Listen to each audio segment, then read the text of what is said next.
ये है इस तरफ कादिकोए एशिया और मैं इस फेरी में बैठ के जा रहा हूँ यूरोप। पैसे लग रहे हैं 8 लीराज, इस्तांबुल कार्ड इनमें चलता है। उसका तो स्टैंडर्ड इतना बेकार था ना, सर्विसेज का ना, किचन में कोई फैसिलिटीज़। 15 लीरा का ये, 20 लीरा का ये, और ये है जी ब्रेड जो आपको मुफ्त मिलती है। इस्तांबुल आने के बाद में एक चीज़ मैंने रियलाइज़ की, जो सर्विसेज का जो स्टैंडर्ड है या फिर जो फैसिलिटीज़ का स्टैंडर्ड है, हॉस्पिटैलिटी का, वो मुझे लगता है थोड़ा कम है यहाँ। अब आपके हिसाब से इस्तांबुल कितना सस्ता है और यहाँ की सर्विस क्वालिटी आपको कैसी लगती हैं, ये देखते हैं हम आज के वीडियो में। तो इस तरह के स्टोर से ले लीजिएगा पानी। टर्की में पानी ख़रीदना पड़ेगा। चढ़ गया बस में, यहाँ खड़ा हुआ हूँ मैं, बुरी हालत है इस बस में।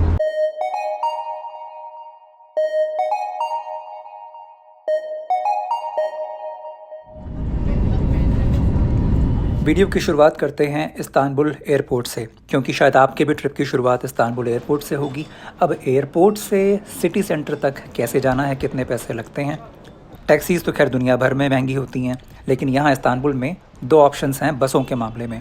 पहला है हवा ईस्ट बस और दूसरा है लोकल और सस्ती बस। ये था हवा ईस्ट बस वाला काउंटर। यहाँ पर तो आपका इस्तांबुल कार्ड नहीं चलेगा, 67 लीराज देने पड़ेंगे तकसीम स्क्वायर अगर आपको जाना। मैंने कहा था ना, ये है महंगा वाला तरीका, लेकिन सीधा आपको ये बस वहीं उतारेगी जहाँ के लिए चलती है। वो खड़ी है हवा ईस्ट बस।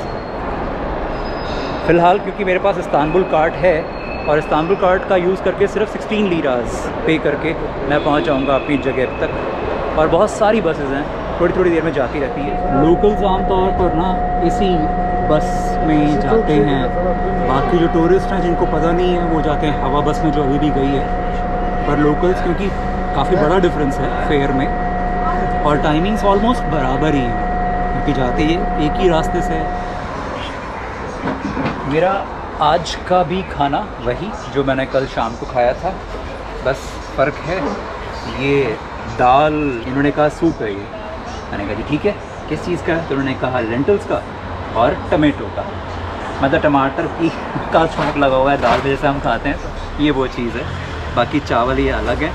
15 लीरा का ये, 20 लीरा का ये, और ये है जी ब्रेड जो आपको मुफ्त मिलती है किसी भी खाने के साथ में।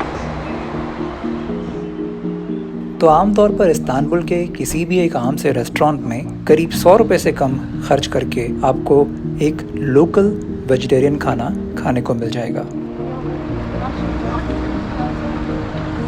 एक नया दिन शुरू हो गया है। अभी सुबह के 8 बजे हैं और आज मैं इस्तांबुल, उसका एक रेजिडेंशियल एरिया, टूरिस्टिक एरिया नहीं है, वहाँ की जो ज़िंदगी है, रोज़ाना की जो ज़िंदगी है वो शुरू कैसे होती है, ये देखने के लिए निकला हूँ।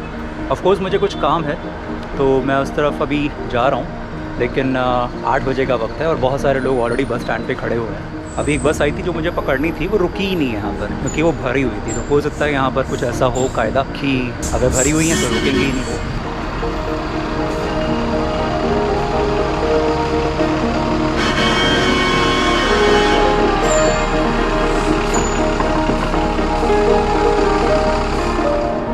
Will this bus go to Beşiktaş? No. No? Okay. ये वाली बस पे नहीं रुकी। मुझे लगता है कि अगली बस जो भी आएगी मुझे भाग के उस पर चढ़ना पड़ेगा किसी भी सूरत में, क्योंकि मैं डेडलाइन पर हूँ। मुझे जहाँ पहुँचना है वहाँ पर एक टाइम है पहुँचने का।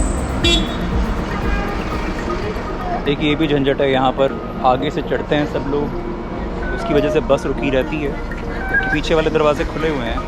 आगे से चढ़ने की मजबूरी है कि जो टैप करना पड़ता है वो ड्राइवर के साथ में जो मशीन लगी हुई है उसे भी करना पड़ता है। ये देखो, ये 2 चढ़ नहीं पाए, इनको रह जाना पड़ा। एक बस आई है, मुझे भाग के चढ़ना चाहिए इस बस में। थैंक यू बड़ी, आई होप ही स्टॉप्स।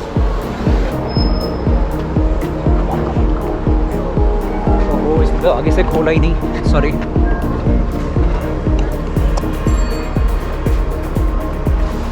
रह गया मैं पीछे यार।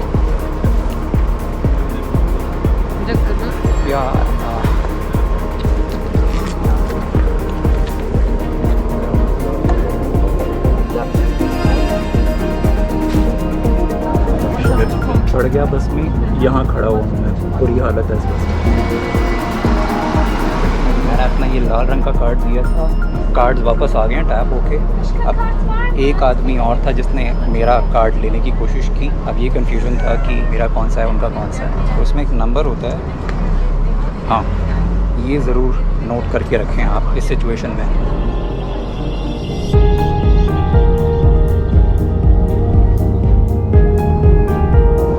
एक चीज़ मुझे याद आ रही है, फीनिक्स में, ह्यूस्टन में, वाशिंगटन में, बहुत सारे अमेरिकन शहरों में वो जो इवन सियोल में भी था, जो सबसे कॉर्नर वाली जो लेन होती है उसको वो लोग पब्लिक ट्रांसपोर्ट के लिए फ्री रखते हैं, या उसको वो क्या बोलते हैं, वो हाई ऑक्यूपेंसी लेन, HOV ऐसा कुछ है इसका नाम, HOV लेन। यहाँ इस जैसे बड़े शहरों को ना, इवन दिल्ली, मुंबई जैसे जो बड़े शहर, कलकत्ता जैसे जो बड़े शहर, यहाँ बहुत क्राउडेड है, बैंगलोर सच में, जबकि पॉसिबल है, यहाँ पर सड़कें काफ़ी चौड़ी हैं।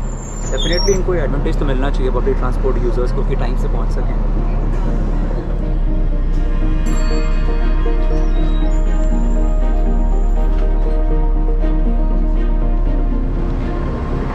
ये जो माता जी हैं पीछे दरवाजे पे खड़ी हुई हैं बहुत देर से, ये नहीं कि अंदर चली जाएं, सीट्स खाली पड़ी हुई हैं। खैर मैं उतर गया हूँ, 8:40। हे भगवान, सीरियसली क्या टेंशन थी मुझे जब मैं वहाँ पर खड़ा था करीब 20-25 मिनट, कोई बस ही नहीं आ रही है, कम वक्त रुक नहीं रही है, ओहो हो। और फिर ये ट्रैफिक में जब फंसी हुई थी भाई साहब। खैर फाइनली पहुँच गया 20 मिनट पहले। इतनी ज़्यादा खुशी हो रही है यार।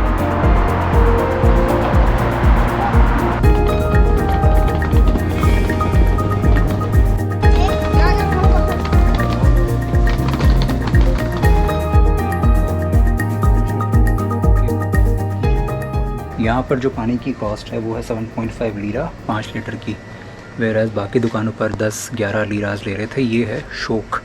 बताते हैं कि ये जो मार्केट है ये थोड़ी सस्ती है बाकी और मार्केट्स या ग्रोसरी स्टोर्स के मुकाबले, और ये चेन है। हॉस्टल्स में आम तौर पर 10 लीरा लेते हैं इस तरह की एक बड़ी बॉटल के लिए, जबकि ये यहाँ पर सिर्फ 3 लीराज में मिल रही है। 7 लीराज एक्स्ट्रा लेते हैं हॉस्टल्स में। तो इस तरह के स्टोर से ले लीजिए अगर पानी। टर्की में पानी ख़रीदना पड़ेगा।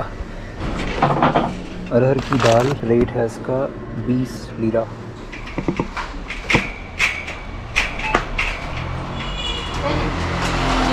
ये है ऊपर वाली दुकान, मतलब दुकान तो ये है, मकबूल नाम है इसका। ये जो एरिया है ना जहाँ पर मैं हूँ अभी, ये बेसिकली एक प्रॉपर रेजिडेंशियल एरिया है, और यहाँ पर ऐसी एक ही छोटा सा स्टोर मिल गया जहाँ पर तरह तरह की चीज़ें हैं बहुत सारी। मैंने अभी वॉलनट्स लिए, अखरोट लिए, दाल खरीदी, और भी बहुत सारी चीज़ें हैं। कुछ और चीज़ें भी ले ली जो मेरे को नहीं लेनी थी। अच्छा लगा यहाँ से लेके। तो यहाँ मुझे ठीक ठाक लगा। अखरोट 2 तरह के थे, एक 400 रुपये किलो और एक थे 600 रुपये किलो वाले। 600 रुपये टूटे हुए यहाँ पर। अमेज़ॉन से मैं मंगाता हूँ वो सोलिमो वाले, वो आधा किलो मिलते हैं मुझे वो इंडिया में टूटे हुए 800 रुपये के। यहाँ 600 रुपये के 1 किलो अच्छी क्वालिटी के। मेरी माता जी तो बहुत खुश होंगी ये सुनकर। ऐसे ही मैं घूम रहा था, अब मैं सामने जाऊँगा उस शोक वाली दुकान पे, वहाँ से मुझे ख़रीदना है पानी। अभी तक मैं था यहाँ और अब मैं जा रहा हूँ यहाँ।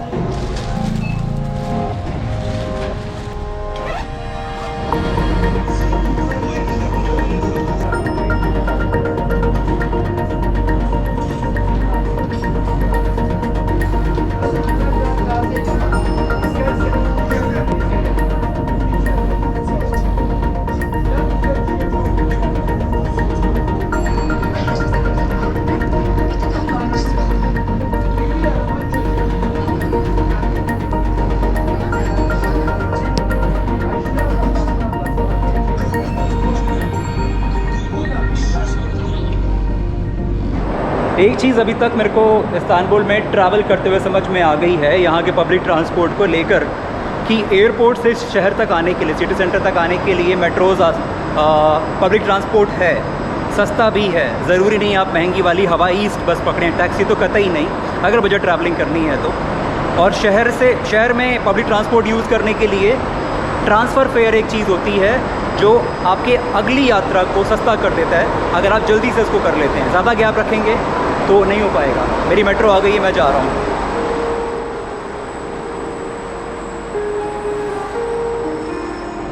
एक ख़ास चीज़ देखने को मिली, यहाँ की जो मेट्रोज़ है ना वहाँ पर लोग सामान बेचने के लिए आते हैं। जैसे हमारी जो बसेस नहीं होती पब्लिक ट्रांसपोर्ट वाली, जो रोडवेज बसेस या दिल्ली में जैसे बसेस होती हैं, तो उसमें अभी एक भाई साहब आए थे, वो जो प्लास्टिक का नींबू निकालने वाला जो यंत्र होता है वो बेच रहे थे अभी। तो शायद ये अलाउड है, हाँ, तभी वो बेचने आए हों। मेरा आज का ठिकाना है ये मुझे मिला था एयरबीएनबी पर, और इसमें अंदर आने के बाद मुझे एक चीज़ फ़ील हुई। जब से मैं इस्तांबुल आया हूँ, मुझे करीब 7-8 दिन हो चुके हैं। शुरुआत में मैं रहा था एक हॉस्टल में, उसके बाद मैंने एक हॉस्टल और देखा था, उसके बाद मैं रहा था एक एयरबीएनबी, मैंने मतलब एक और घर में मैं रहा था। जिनका घर था वो खुद उसमें रहते हैं, तो वो शेयर्ड अपार्टमेंट था। अभी मैं जिसमें हूँ ये भी एक शेयर्ड अपार्टमेंट है। बताना मैं ये चाहता हूँ कि इस्तांबुल आने के बाद में एक चीज़ मैंने रियलाइज़ की कि यहाँ पर जो स्टैंडर्ड है ना हॉस्पिटैलिटी का, जो सर्विसेज का जो स्टैंडर्ड है या फिर जो फैसिलिटीज़ का स्टैंडर्ड है, वो मुझे लगता है थोड़ा कम है यहाँ। एक भी हॉस्टल इक्के दुक्के होंगे शायद। बहुत बड़ा शहर है, यूरोप से भी लोग आते हैं, एशिया से भी लोग आते हैं, बीच में है ये। कैपिटल तो खैर नहीं है, कैपिटल तो अंकारा है टर्की की, लेकिन बहुत ही बड़ा शहर है, हिस्टोरिकल है। टूरिज़्म इतना ज़्यादा होने के बावजूद यहाँ पर हॉस्टल्स अच्छे नहीं हैं। Booking.com पर प्लस मतलब 9 के ऊपर जिनका स्कोर था, रिव्यू स्कोर, ऐसे हॉस्टल्स मुझे 1-2 मिले पूरे के पूरे इस्तांबुल में, जो कि बड़ी हैरानी की बात है। वेयर एज बेलग्रेड में, पोडगोरित्सा में या बाकी और जितनी भी कंट्रीज़ थी, आमतौर पर जो बड़े बड़े शहर हैं वहाँ पर 9+ से ज़्यादा हॉस्टल्स मिल जाते हैं। 8+ यहाँ पर थे, लेकिन उसमें भी मुझे नहीं लगा कि वो 8+ थे। एक तो था 8+ तकसीम स्क्वायर के पास में, उसका तो स्टैंडर्ड इतना बेकार था ना, सर्विसेज का ना, किचन में कोई फैसिलिटीज़, और क्लेम कर रखा है बहुत सारी चीज़ों के बारे में। क्या नाम, मैं ये चाह रहा था कि यहाँ थोड़ा अजीब लगा मुझे। सर्बिया का जो मेरा ट्रिप था ना, वहाँ पर मैंने घर होते हैं वो मैंने एयरबीएनबी के थ्रू काफ़ी सारे मैंने ट्राई किए, और एक्सपीरियंस बहुत अच्छा रहा। कम पैसे देने का मतलब ये नहीं है कि आपको सर्विसेज ख़राब मिलेंगी, सर्विसेज कम मिलेंगी, लेकिन जो क्वालिटी होगी उनकी वो बहुत अच्छी होगी। और ये चीज़ हमें पता चलती है साउथ ईस्ट एशिया से। वहाँ 200-250 तक में हॉस्टल्स बड़े आराम से मिल जाते हैं, और उनकी टॉयलेट्स, उनके बाथरूम, चादरें वगैरह वगैरह सब कुछ बहुत साफ़ सुथरे रहते हैं। लोग बड़े प्यार से बात करते हैं उन जगहों पर, तो इसलिए क्वालिटी से कॉम्प्रोमाइज़ नहीं करना चाहिए। ये आप ज़रूर ख्याल रखें, ये ना कहें कि पैसे कम दे रहे तो क्वालिटी, क्योंकि मिलती है, साउथ ईस्ट एशिया में मिलती है। यहाँ सर्बिया में मैं जहाँ रहा वहाँ मिली, और भी कई जगहों पर रहा मिली वहाँ पर। पुर्तगाल में मैं था, लिस्बन में, वहाँ पर मैंने 15 यूरोज़ दिए थे शायद हॉस्टल के, 12 या 10 यूरोज़ के आसपास एक नाइट के। बहुत अच्छा हॉस्टल था वो, यहाँ नहीं मिला। एयरबीएनबी भी जो मेरा स्टे था 3-4 दिन जहाँ रहा था, मजबूरी थी एक्चुअली, मुझे कुछ काम करना था, पढ़ाई करनी थी मुझे, तो इस वजह से मुझे वहाँ रहना पड़ा। मैं बार बार चेंज नहीं कर पा रहा था, बहुत सारा सामान मेरे पास में था। वहाँ भी रूम बहुत ही शाबी था। मेरे कमरे के अंदर अलमारी ऐसी पड़ी हुई थी टूटी फूटी, और उसका टीवी का बहुत बड़ा डब्बा था, वो ऐसी अलमारी के ऊपर रखा हुआ था। बाथरूम भी में भी ऐसी सब फैला हुआ पड़ा था। किचन में झूठे बर्तन पड़े हुए थे, और वो पड़े ही रहे 3-4 दिन, बिल्कुल नहीं धुले थे। तो बहुत शिकायत क्या करूं, लेकिन हाँ, एक्सपेक्टेशन जो होती हैं वो डेफिनेटली वो पूरी नहीं की इन सब एकोमोडेशंस ने। यहाँ आने के बाद ना, ये पहला घर एक ऐसा मिला है मुझे जो थोड़ा सा मुझे ठीक लग रहा है। चीज़ें यहाँ थोड़ी ठीक ठाक हैं। इसका लिंक मैं शेयर करूँगा, अगर आप भी चाहें तो इसको ट्राई कर सकते हैं। मुझे यहाँ की खुशी हुई है। और ये कितना, 350 लीरा, तो ये इतने का पड़ा है ये पर नाइट। और इसके रिव्यूज़ भी बहुत, 5 रिव्यूज़ थे, 5 में से 5 के ही रिव्यूज़ स्कोर 5 थे। पानी भी ये पिला रहे हैं। आमतौर पर पानी यहाँ ख़रीद के पीना पड़ता है, बट इन्होंने कहा कि नहीं, पानी हम आपको दे रहे हैं यहाँ।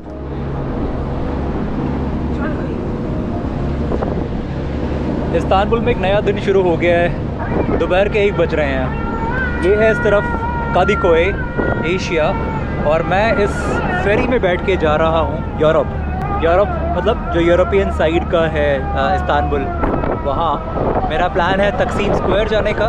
ये मुझे काराकोए नाम की जगह पे उतारेगी, कादिकोए से काराकोए। पैसे लग रहे हैं 8 लीराज, इस्तांबुल कार्ड इनमें चलता है। सस्ता तरीका है कादिकोए, मतलब यूरोप और एशिया के बीच में, मतलब इस्तांबुल के 2 इलाकों के बीच में ट्रैवल करने का। ये जो नदी नहीं है डेफिनेटली, ये इसको बोलते हैं बॉस्फोरस। इसके एक तरफ है मेडिटेरेनियन सी और एक तरफ है ब्लैक सी। बाय बाय एशिया वाली साइड को। करीब 20 मिनट बाद मैं पहुंच जाऊंगा यूरोपियन साइड में। फेरी के अलावा इस रास्ते को कवर करना है अगर आपको, तो आप आ सकते हैं एक मरमराई नाम की एक इस पानी के नीचे एक अंडरग्राउंड लाइन है, आप वो भी ले सकते हैं, उसमें भी इस्तांबुल कार्ड चलता है। तो ये सारे के सारे पब्लिक ट्रांसपोर्ट सिस्टम है यहाँ इस्तांबुल में।